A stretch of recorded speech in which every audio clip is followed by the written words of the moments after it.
So welcome to episode 12 of the Privileged Man podcast. In this episode, we're privileged to have with us Richard Reeves. Richard, a Brit-American, studied at Oxford University and Warwick University, laying a solid foundation for his serving as Director of Strategy to the UK's Deputy Prime Minister, Nick Clegg. After this experience, Richard moved to the Brookings Institution in Washington, DC, where he still serves as a non-resident senior fellow. Richard's 2022 book of Boys and Men, Why the Modern Male is Struggling, Why It Matters, and What to Do About It, was described as a landmark by the New York Times and named a Book of the Year by both The Economist and The New Yorker. In short, it delves deeply into the challenges facing modern males. In 2023, Richard founded the American Institute for Boys and Men and serves as its president. The Institute stands as a beacon for raising awareness and finding effective solutions to the issues plaguing boys and men in society. Speaking to the oracle of boys and men data was a mind-blowing experience for me, and I'm sure you will find listening to Richard fascinating. If you enjoy the podcast, please subscribe, give us 5 stars, leave a review, and share episodes on your social channels. The more the podcast is listened to, the bigger the impact. And there are men out there who have listened to these podcasts as a first inspiring point to take huge steps of growth in their lives. So a big thank you for listening and, more importantly, supporting. Now, on to the main event.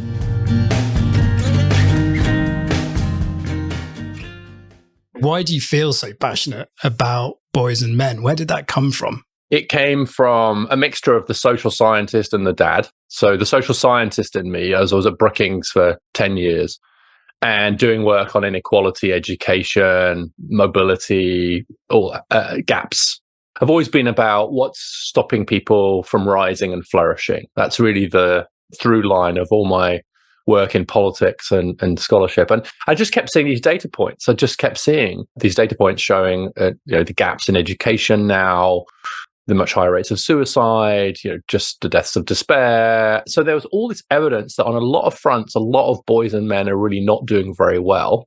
In some ways, relatively speaking, compared to how women and girls are doing on those fronts. And sometimes, absolutely speaking, just getting worse off. And so kept seeing these papers, I kept seeing these numbers, and then I'd look around and see who was talking about this, who was doing the work on this, what was the debate about this, and found it really lacking.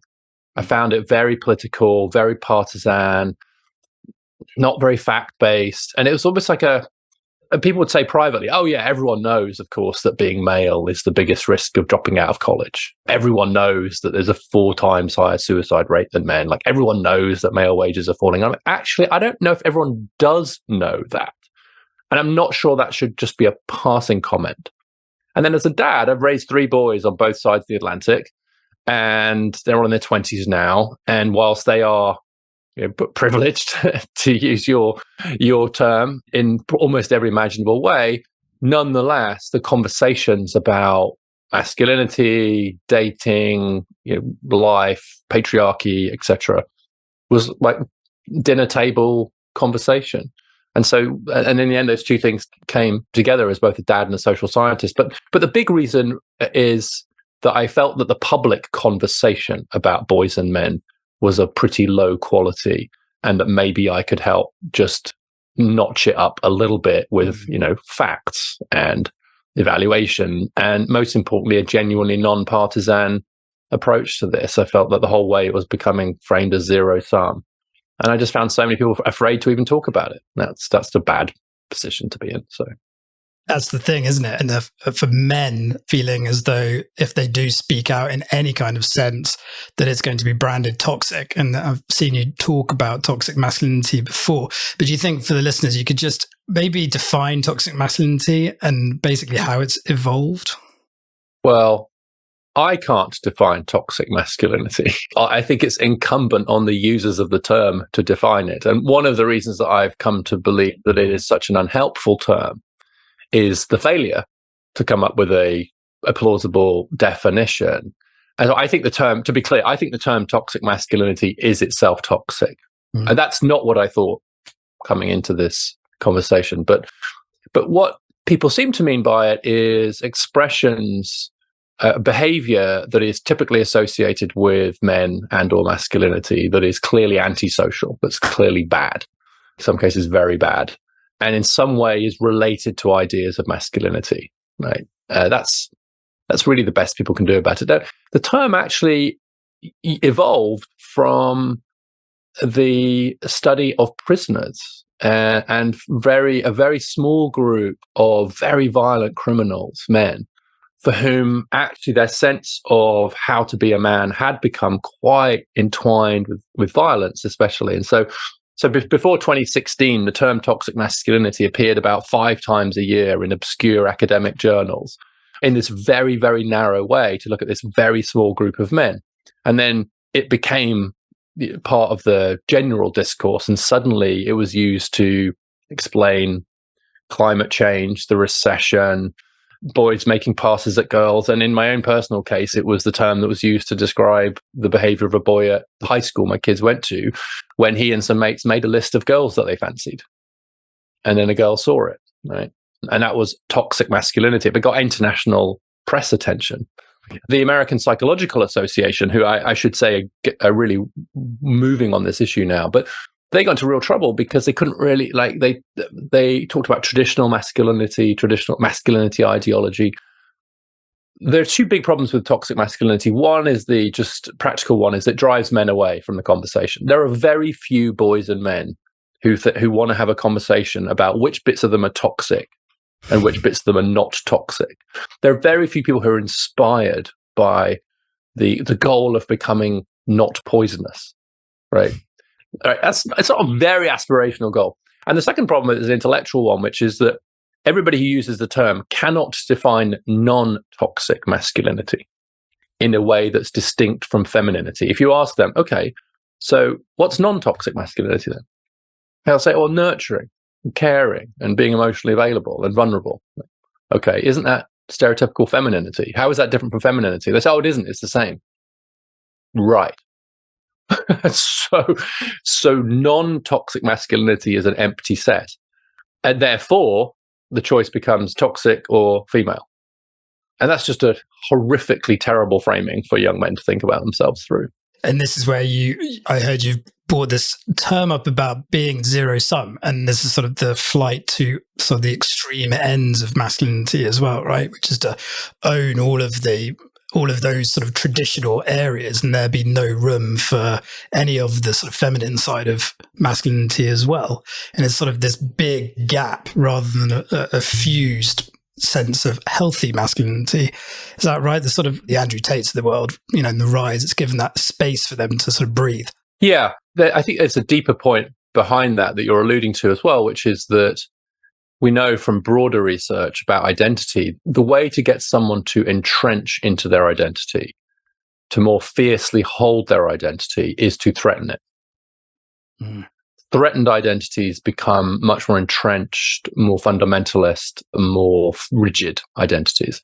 And so that's how this polarization dynamic works, which is that if men start to feel like, wait, there's something wrong with being a man, masculinity is a problem, the reaction among a very small group of men might be to say, okay, you're right, I'll join he for she and, do some healing and, try to become more feminine, right? Maybe, or a better ally. And I'm being a little bit unfair here. But more likely, most men are going to be like, well, screw you. I'm going to double down. And that's what happens. And then the more, of course, you see some men doubling down on what I would say a kind of immature or an archaic masculinity. Right? So it's either just an undeveloped, quite adolescent masculinity, or it's an archaic one, which is just out of step with the modern world. The more they double down on that, the more the people on the other side say, well, look, you've got all these boys watching Andrew Tate, you've got January 6th, you've got these kind of men acting out in this hyper-masculine or archaically masculine or immature. So that's why we need to do more work to get rid of toxic masculinity. And so both sides essentially pushing each other into these more extreme positions, such that this is a much more heated debate than it was when probably you and I were growing up. But it's I think just true that as these terms have become more contested and everyone just doubles down, it's a bit like World War I, let's dig in and not give an inch, otherwise they'll take a mile. And that's just a profoundly unrealistic and unhelpful framing. It's also interesting to talk about the aging side of things, because growing up, I talked to my wife who's American, and I've just been over in the US on Thanksgiving. There is a slight difference between the two, because I grew up with Margaret Thatcher. That's how I came into the world, so to speak, having a female prime minister and obviously the Queen. So the two leaders were very much female. So I grew up with thinking that it was normal for women to have leadership roles, whereas in the States, I'm not quite even there yet. As you know, haven't had the first, it must be time, if you like, to have the first female president. But yet that's still deep down under the covers. The pillow chat is, are we really ready for that? That's some of the stuff that I have heard in some circles in America. Do you think that's fair? I do. Yes, I think at this point, and so we probably are about, I was born in 69, so we're about the same age. Not quite, but I'll say 82. But we're there or thereabouts. Well, you didn't grow up under Thatcher, crikey. And so, I'm a bit older, so I actually grew up under Thatcher in the sense that, like, by the time I'm 10, any sense of it, like, she's prime, and then she was prime minister all the way through my kind of adolescence. And you're right, the Queen as well. It took me a while to realise that. I think obviously I knew about kings because you learn about that in school, so I knew that men could be the monarch. But actually, it took me quite a while to realise that kind of men could be prime minister. So I agree. And in the US now, it's so weird because the US is simultaneously more advanced on many measures of gender equality. So, like in terms of employment and earnings and education, American women have just been setting the pace for a long time now, right? Way ahead of most other countries in the world. So economically, the advance of women has actually been arguably greater in the US than almost anywhere else in the world. But then you've got this political and cultural thing going on as well, which you say where actually the US lags. So still only 1 in 4 members of Congress are women, much lower than in most other places in the world. And as you say, still no female president. And at this point, I don't think that many people should feel excited if the US elects a female president. We should feel relieved that we're no longer an international embarrassment for having never had one, right? I mean, it's so late now that I think to sort of celebrate a female prime minister in 2024 would be kind of weird. It would be more a sense of thank God for that. Isn't it interesting how that America's already had a black president before it's had a female one? I mean, in many ways, that was even more progressive than having a female one. In some ways, and especially here. But it's a good opportunity to kind of make this point that you just made a few minutes ago about it not being zero sum. So I've actually done work looking at the underrepresentation of women in politics. I was quite interested in that. I've been in British politics a couple of times.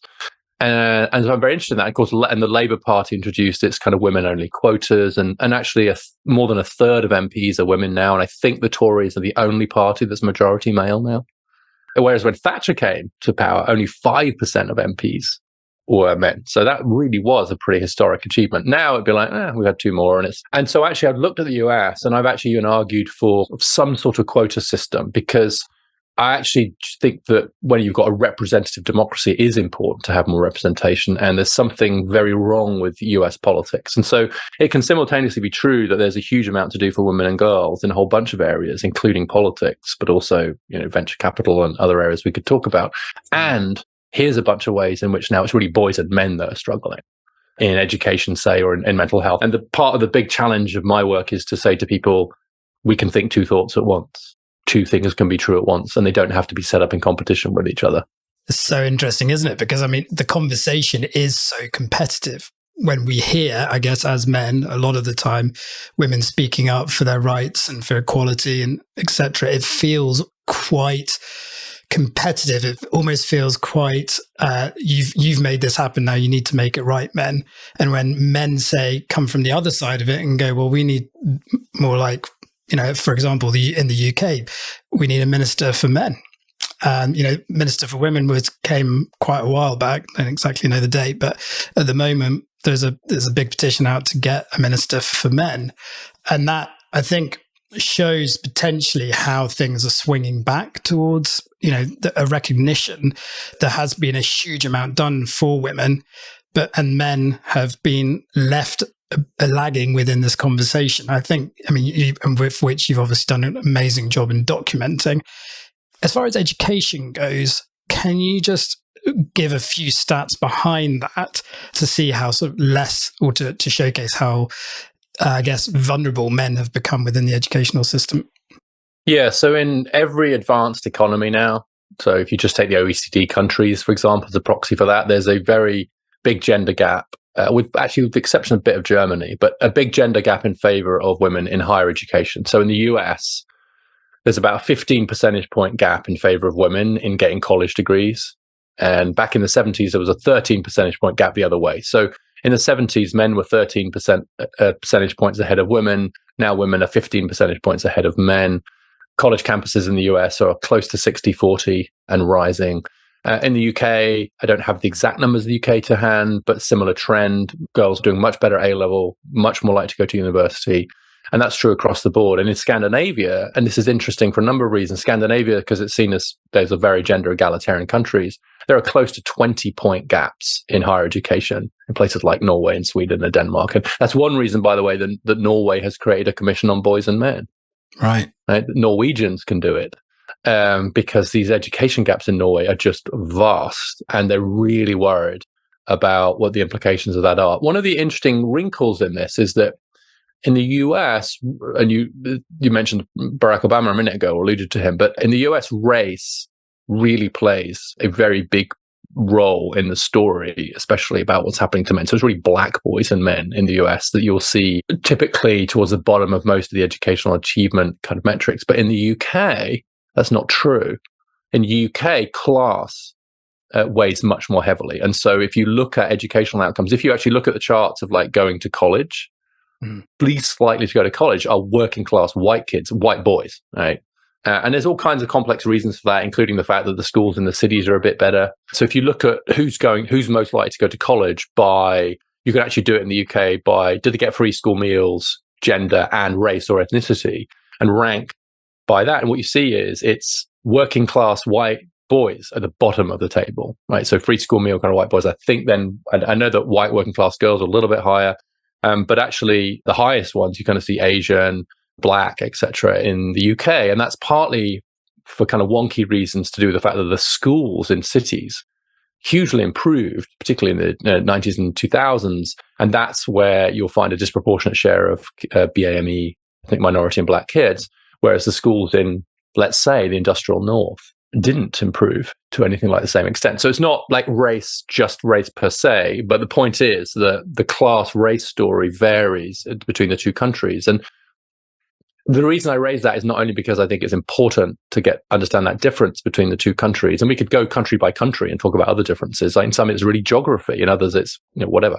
It's that this should be to some extent an empirical question. Let's go find out what the facts are, right? Who's struggling most in the education system? Well, let's go find out. And it turns out that in the US, it's Black boys and men. It turns out in the UK, it's not. It's working class white boys and men. And so you've got to go find out. You've got to be led by the data. But some people find that hard. It's what Ezra Klein called a narrative violation. When I talked to him for the New York Times podcast, it's like, these are narrative violations. If you have a view that one group is always above another group, regardless of the domain, what do you do when you find that the facts go the other way, right? What do you do when you find out that actually white kids are doing worse than Black kids on one thing? Well, the answer is you note it and then move on and hope no one notices. Too often that's the answer because it's uncomfortable. It goes against our political priors maybe, but our discomfort is a very bad reason not to face problems because someone's going to point to that. Someone's going to point to that problem. If it's not us.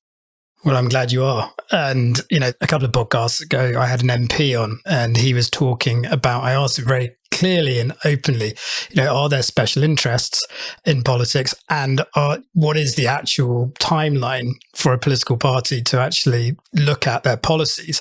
And he was very open about it. Dr. Dan Poulter, he's a Conservative MP for Suffolk, or a part of Suffolk.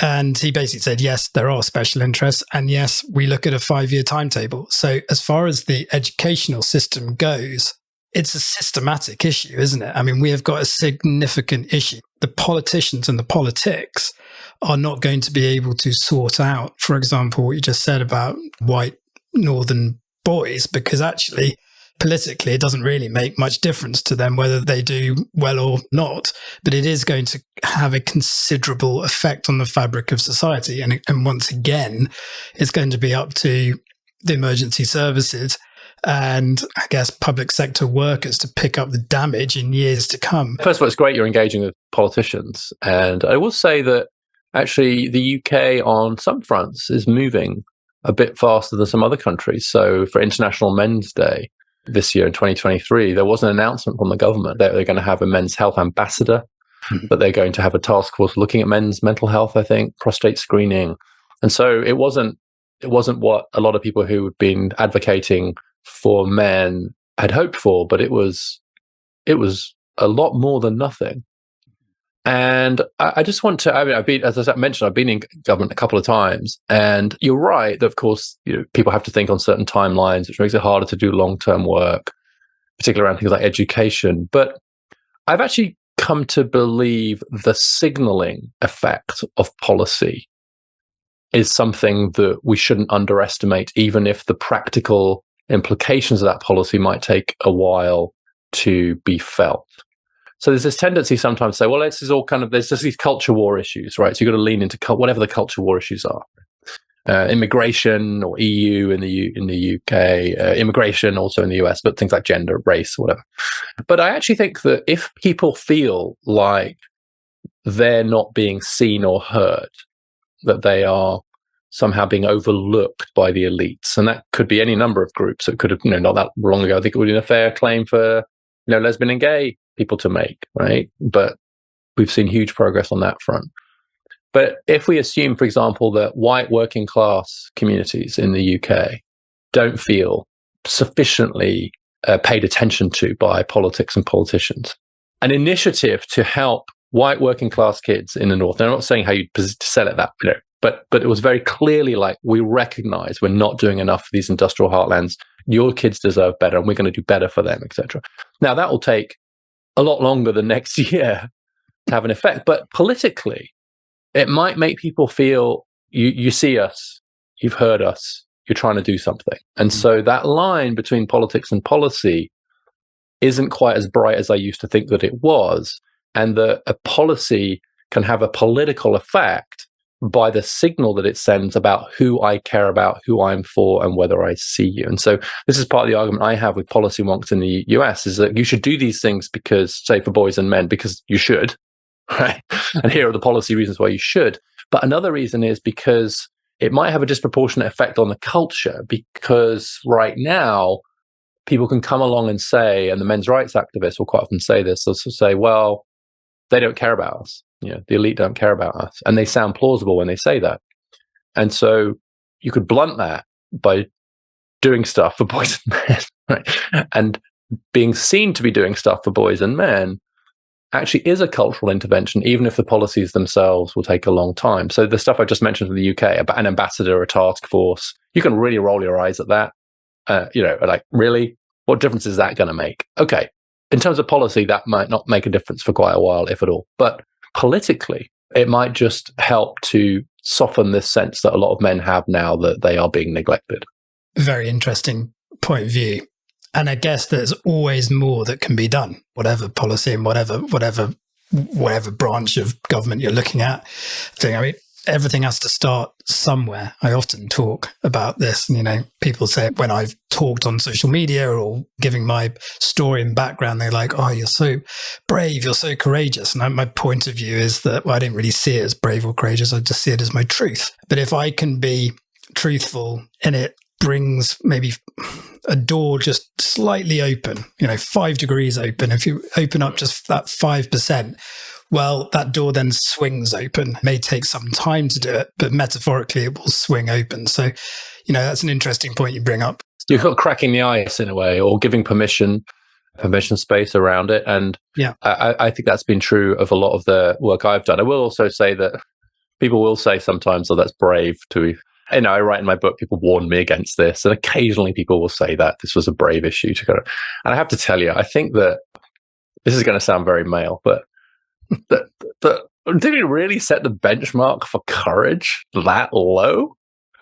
And I actually have this picture. I keep this picture of my great-grandfather on my phone. And the picture is taken of him just before the Battle of the Somme that he fought in, and just before he was badly wounded in the battle, which meant when he came back, he couldn't go down the mines anymore. And so he had a much tougher time making a living.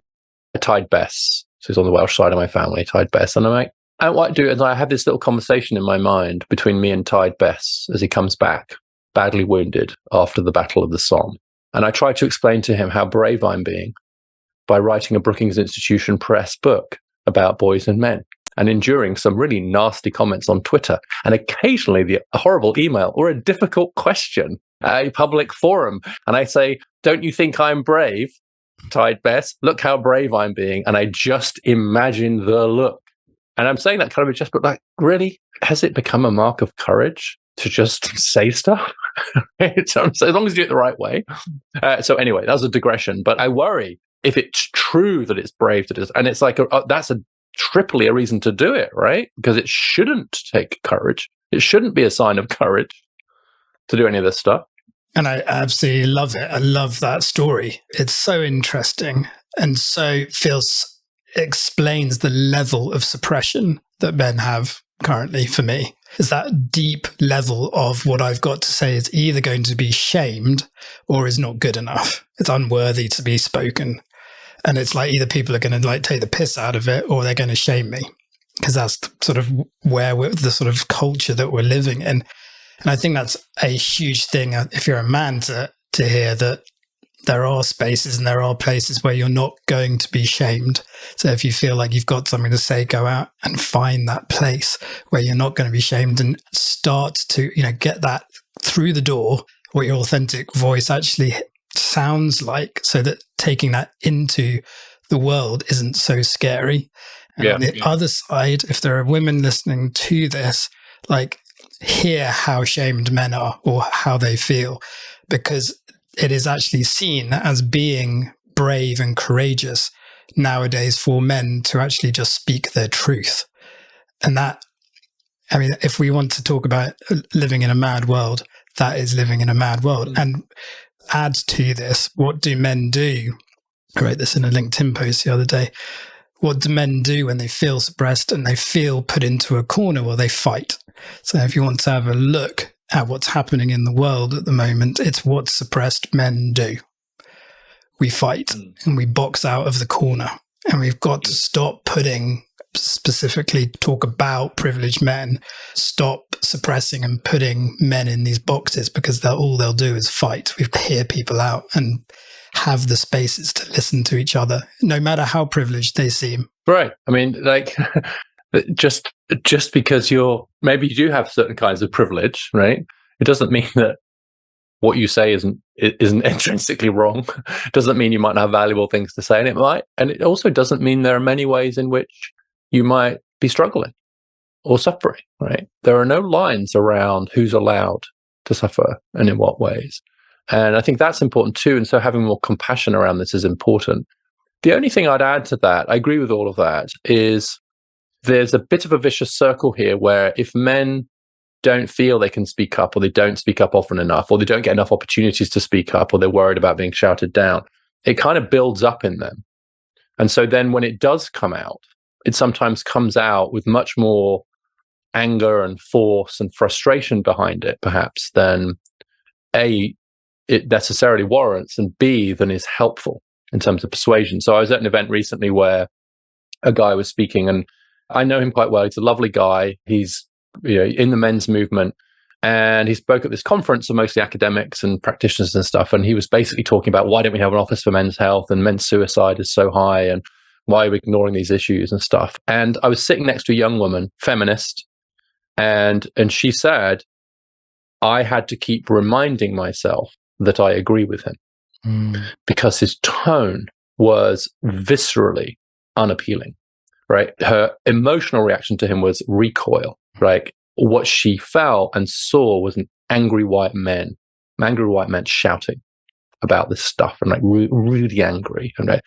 But for him, and I talked to him about it afterwards, for him, it's like, I almost never get the microphone. And this stuff's been building up in me for a long time. And so by God, when it comes out, it comes out. So the problem with that is that you're not persuasive when you do that. But that's the necessary consequence of not being able to talk about it all the time, right? If let's say you have a thought that you don't express every day for 100 days along the same lines, then on the 100th day when it comes out, it's going to come out more volcanically, right? It's going to be like, back to your point about suppression, they might fight, but also just get angry or come across as like, whereas if you could just say this all the time, if you just speak naturally, authentically, as you say, and be wrong and be willing to be wrong, then your tone is also likely to be calmer. And you can just say, like someone says something about men, you can say, well, actually, I don't think that's true. Here's my experience. So you can say it calmly, and then maybe they agree, maybe they don't, and then everyone moves on. But so I'm not blaming anybody for this. I just noticed that cycle. Men feel they can't talk, so they don't talk, and then they shout. And shouting men really put a lot of people off. And then the women say, there's toxic masculinity. You see, look how angry those men are. Okay. And so the cycle turns.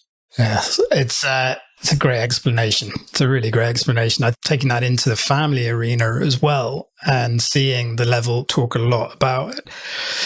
Family dynamics and how men feel nowadays being fathers, and the sort of slight contradiction or confusion that they feel in their lives about the role of being the leader, being the breadwinner, if you like, or not, and not being the breadwinner, and what is their role, and that they're married to a highly successful woman or just a successful woman. It's sort of seen as this should be a very natural transition for men to understand how to do this. Yet, like the whispers and behind the scenes are, I'm feeling lost. There's a lot of men who feel sort of lost, and I think, and that explosion I've seen it a lot over the last couple of years, marriages breaking down because the man has felt so suppressed that it's then just come out in acts of adultery or acts of quitting jobs very quickly, or things that are not necessarily rational.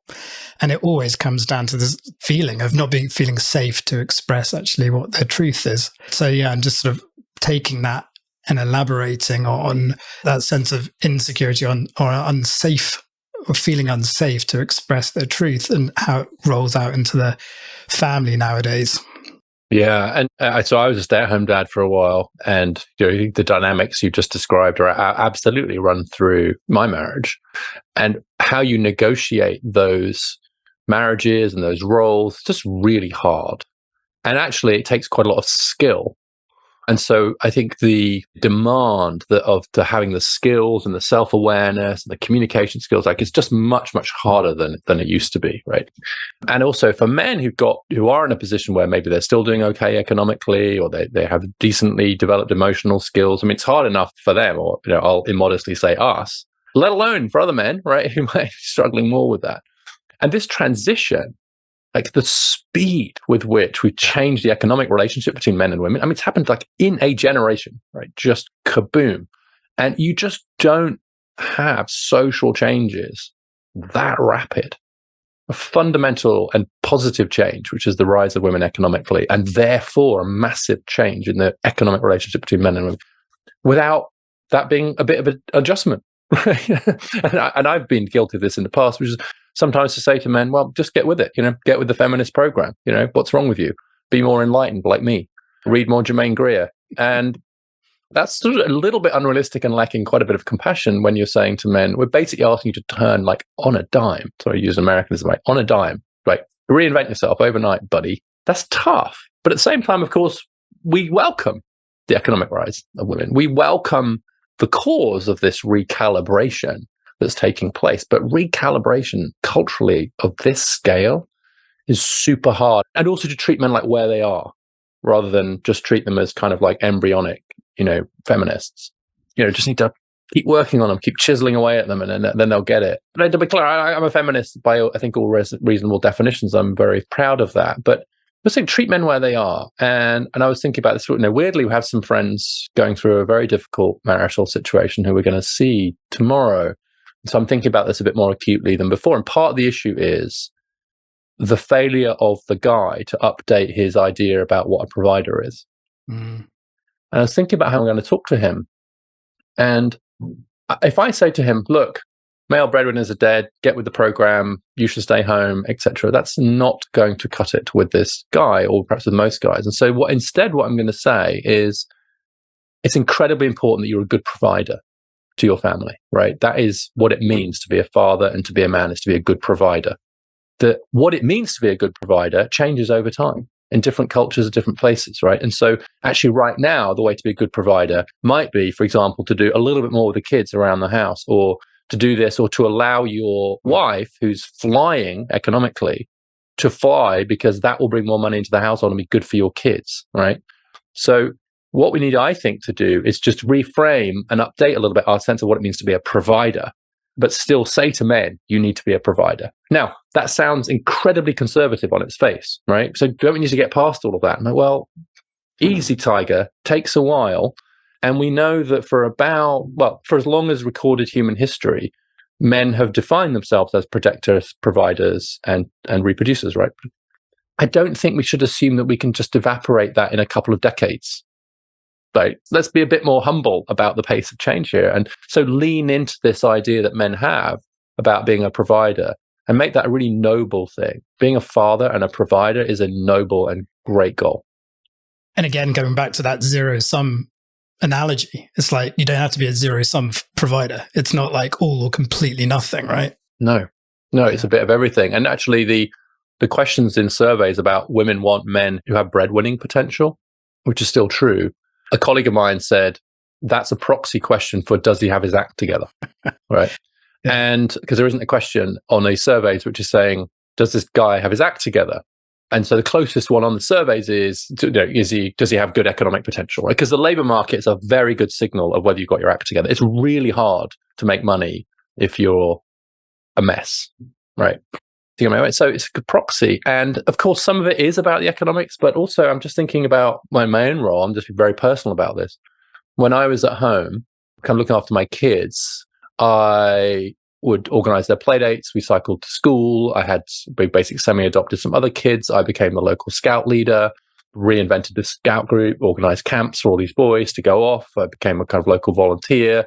Sometimes would take my kids to where my wife was so that she, I think I was a provider. I think I was providing structure, love, care, adventure, risk, community. And I think I had my act together.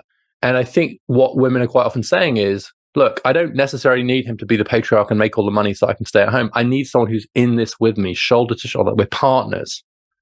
And our roles might change over time, but I need him to be a full partner. And what that partnership will consist of will vary over time and vary between people.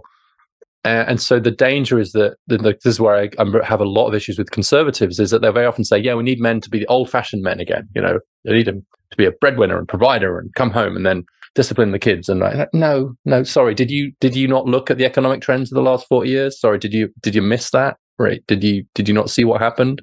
And by saying to men, the only way to be a successful man is to be like your dad or granddad was, is as much of a fool's errand as saying to men, you should just be like a woman. Both of those messages, and I say this in the book, is like your left is saying you should be like your sister, and the right is saying you should be like your father or your grandfather. And actual men in real life are like, well, I can't be like my sister because I'm a guy. Sorry about that, but I am actually a guy.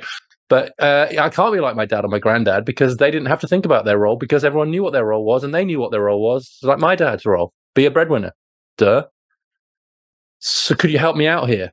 Right? And neither side of the political are just able to say it's a complex and messy and difficult world and a lot of men are really struggling in it and let's help them. For the love of God, let's help some of them.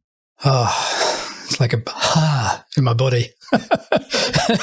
Because it's so true that, the two sides of that are like, got to learn to listen more. And we've got to learn to express more as men. And I guess as women, we've got to learn to listen to each other, be so much better at listening, because it's actually that when you talk about it like that, it's the meeting in the middle. And at the moment, it's so polarized, we're so out on the edges of this conversation that it's very, very little room in the middle to actually hear what one another's saying. You're right. This has all happened over the last 20 to 30 to 40 years. So everything that I was brought up with, I was still brought up in a very conservative, even though Margaret Thatcher was Prime Minister, she was the only female in her whole cabinet. So, it was still very conservative, and that's still imprinted within me that, she was Prime Minister, that men are the leaders. And I was brought up by a father, corporate accountant in London. Grandfathers, did the same corporate thing as well. And this is part of my story, that my body just basically said no to me, age 30. This is not your path. I am very dyslexic. And it just was not going to be my strength to be in competition with someone else to read leases. I was a chartered surveyor. And so I had to find myself again. But it took a long time for me to, I guess, in some way reparent myself, to be able to listen to myself and to actually hear that I was not going to be my father and I was not going to be my grandfather, and that was okay.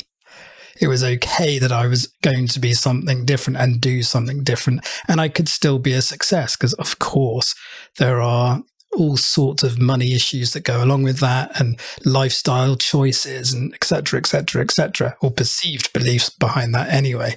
So it took me a long time. It also took people around me to get a healthier bunch of people around me, both men and women, who were going to actually hear me out and listen to what that meant for me. But a lot of people from my past and the males that I was hanging out with at the time, you're gay, mate, you're a pussy, what are you talking about? That's, just get on with it, as you were talking about earlier, Richard. And then from a female point of view, that's amazing. That's great. And then I got into relationships where it was like, well, why aren't you providing? You told me, this is sort of not what I was expecting. And I was like, well, I'm just exploring my own way in life in this very feminine role, in this very, I was living in Bali, so I'd done all the healing and I'd done, all of the things that you'd expect out of living in Bali. And what I had completely gone away from was I'd let all my masculine traits go, because that was totally toxic. So coming back and being more balanced and being more in the middle, but it takes, and I was very, very lucky. I'm very privileged to have had that time in my life to go over and explore how to get that balance. But I'm here in my role now to actually support men in trying to find more balance. It just doesn't have to be a zero-sum game. You don't have to go and live in Bali. And again, you don't have to live on Wall Street or, live in the city of London and be this Uber banker like you used to. There is room to have a more balanced provider type life. I love it.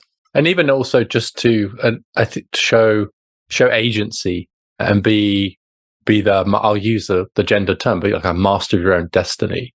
And what I hear from a lot of young women about the young men, particularly in the dating market and so on, it's actually quite rare for them to say, the problem with these men is they don't earn enough. What they say is the problem with these men is they can't decide what the hell to do with themselves. And I sometimes say to young men, if a young woman who you're dating or kind of seeing says, what do you want to do tonight? Or what do you want to eat? The very, very, very worst answer is always, I don't know, you decide. Or I don't know. Right. Yeah. That passivity, that sense of like speaking your truth, naming it, even if it's something as simple as just, I want this.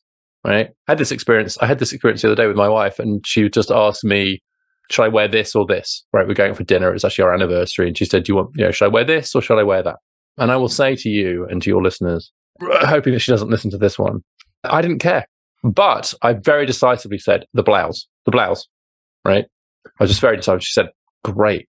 I love how decisive you're about that. Because, and she's an incredibly successful professional, she was actually, what she wanted on that evening was to wear something that I liked her in, right? Mm-hmm. No, that's what she wanted. I don't think that's an anti-feminist idea. She just said, I want to look nice, and the person I most want to look nice is it. So she asked me, and as I said, privately, between us, I didn't care. They should look great in both of them. But I just like, blouse. She's like, oh, I love that. Why did she love it? Because it was decisive and it was clear, and it was like, what I didn't say was, I don't mind you decide you look great in both. And you see so much of that going on in relationships where actually men depower themselves. Right. And it's what I did, our marriage, and this is part of the journey to this work too, is that I came to believe that in order to be a good feminist, in other words, a good partner, that I had to essentially kind of just extract the masculinity from myself, and that my masculinity was the problem. So I'd been reared on this, and I was a very, very strong believer in this. It sounds like we have similar paths around this. And actually that just wasn't working. Like there were just parts of me that were being suppressed, etc. But more importantly, parts of me that my wife was saying, I want that, right? I want a partner, and I want someone who respects what I want to do, and I want equality. I want a guy. If I wanted to be with a woman, I'd be with a woman, but I actually choosing to be with a man. So could you actually be a man? That would be nice, Right. And I'd sort of forgotten that I was a man.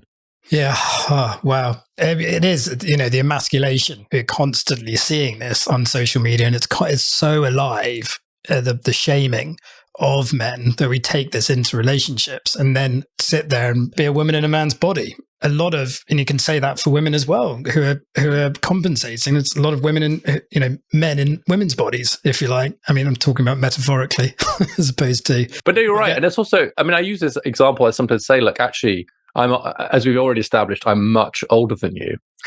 And so actually, I remember the 80s a little bit. And so, but I sort of remember actually there's this whole moment during that kind of, where it was all about women wearing shoulder pads.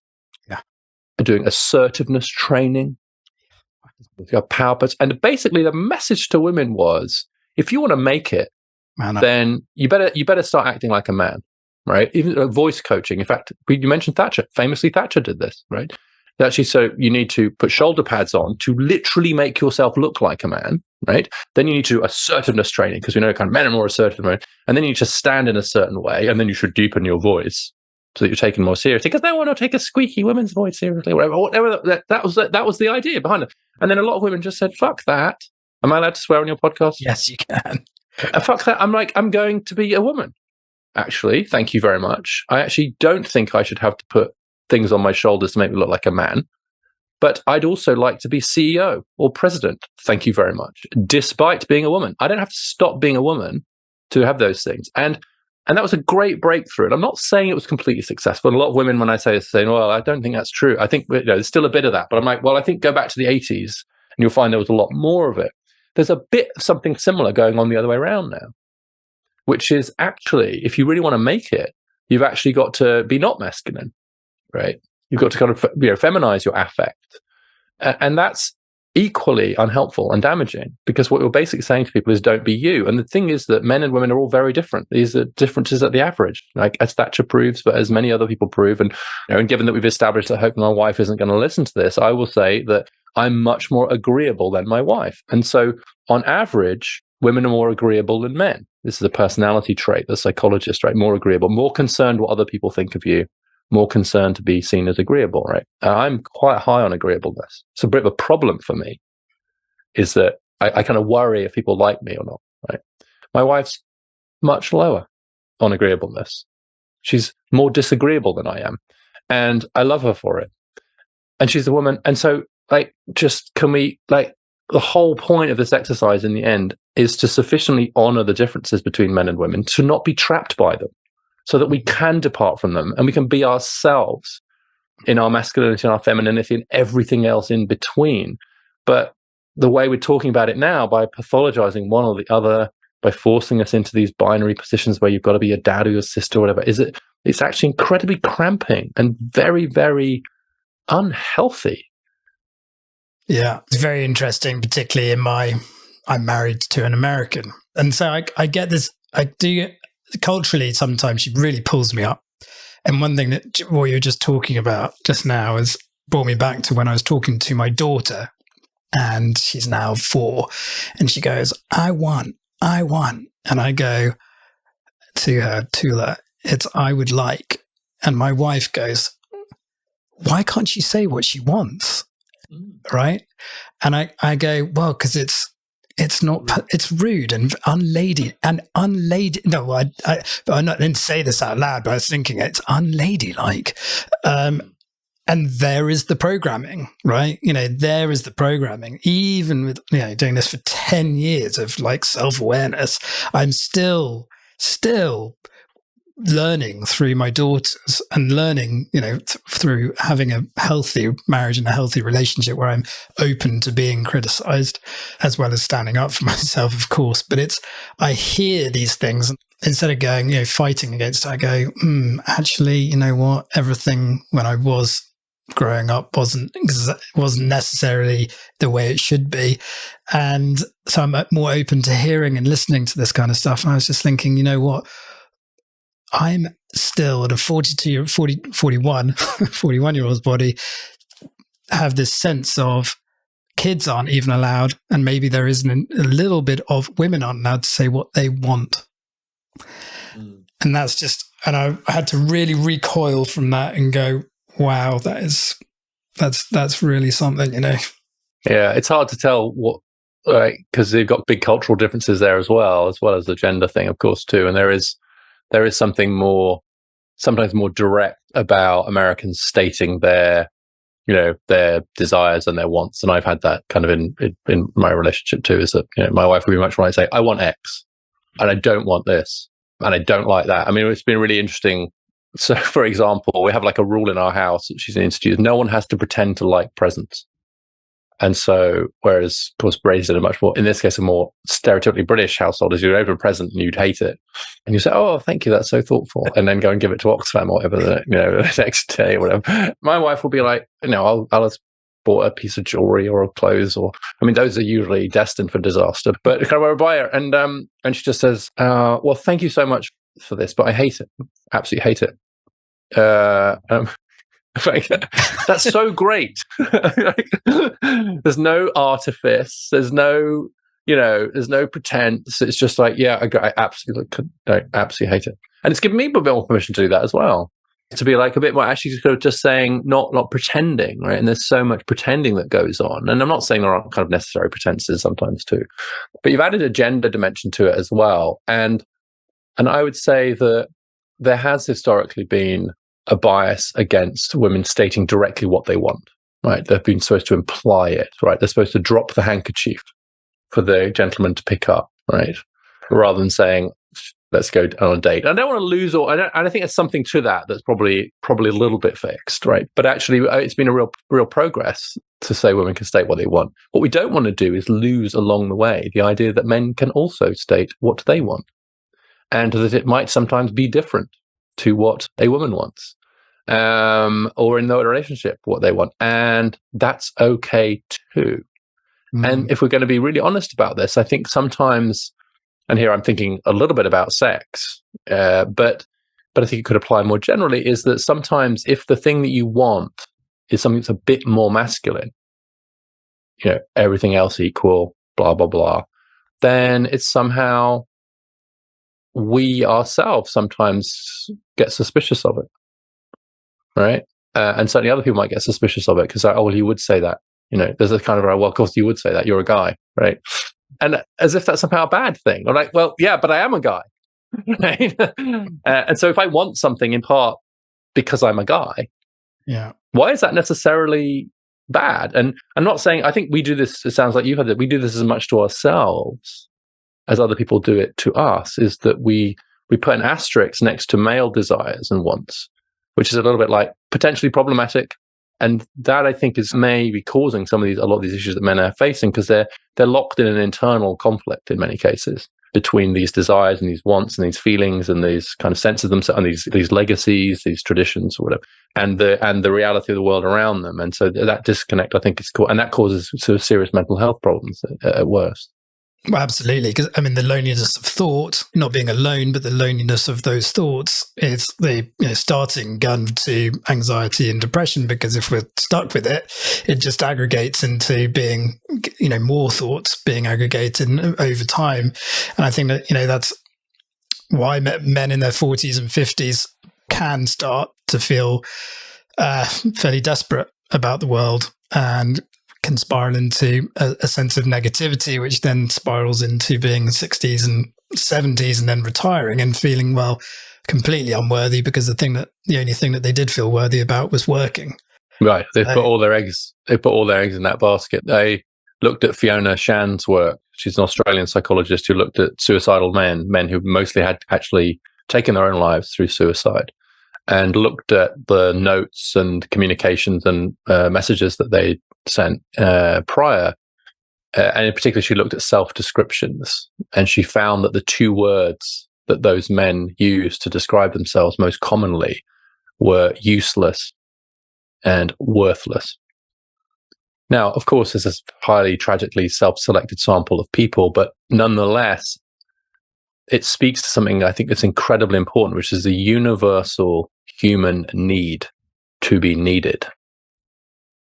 And if you start to feel surplus to requirements, you start to feel unneeded, you start to feel like, I'm not sure my kids need me, I'm not sure my wife or partner needs me, I'm not sure my community needs me, I'm not sure my employer needs, if you've even got an employer, I'm just not sure that this world, this social world around me is better off with me than it wouldn't be without me.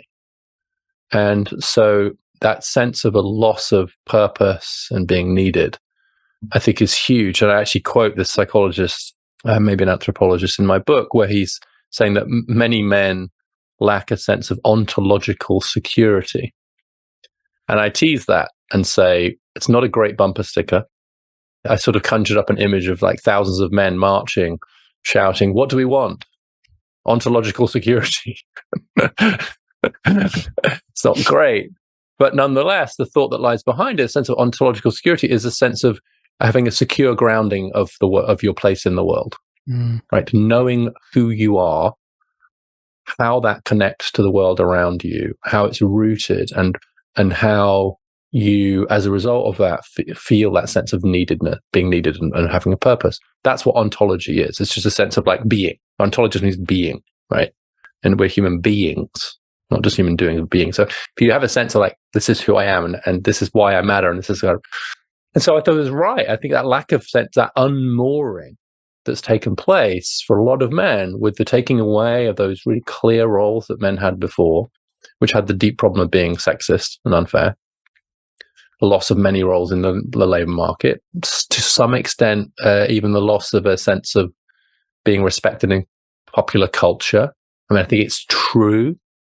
It's overstated at this point, but it's true that men are very often seen as kind of a bit like the dads are always idiots in the sitcoms, and all the Kens in the Barbie movie were, you know, with the one exception, I think, of the gay character, but they were generally like very unsympathetic, like couldn't be a good Ken, right?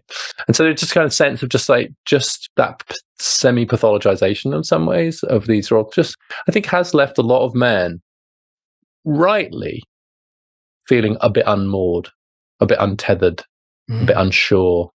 And that's created many of the problems that we've been talking about here. And that's why it's not just a policy problem, but it's the cultural problem as well. And just as a culture, being able to sort of speak up positively about the roles of boys and men without in any way being negative about women and girls is just huge. I'll give you one more example. I'm a bit obsessed at the moment with smoke jumpers. You know what smoke jumpers are? Yeah, see, because you're British, but smoke jumpers are people who parachute into wildfires. Their job is to be dropped by parachute, usually, sometimes from helicopters, into very remote areas that are suffering from a wildfire, which would take a long time to get to any other way, right? And there's, I think there's about 700 or 800 in the US, 2 different departments, and they have to survive for days sometimes. They have camping gear and firefighting gear and stuff. They're dropped into the middle of wildfires to try and, it's very dangerous work. And as far as I can tell, a handful of them are women. Right? It's hard to get good data on this, but it looks like an incredibly small number of women, right, are women. It just turns out, and I don't think that's largely because of sexism. I think it's just at that point it is a bit of revealed preference. It turns out that it's just harder to persuade women to jump out of a plane into a fire than it is to persuade men. Now, I don't want to tell you that I'm going to do that. So don't misinterpret what I'm saying. I have no inclination to do that.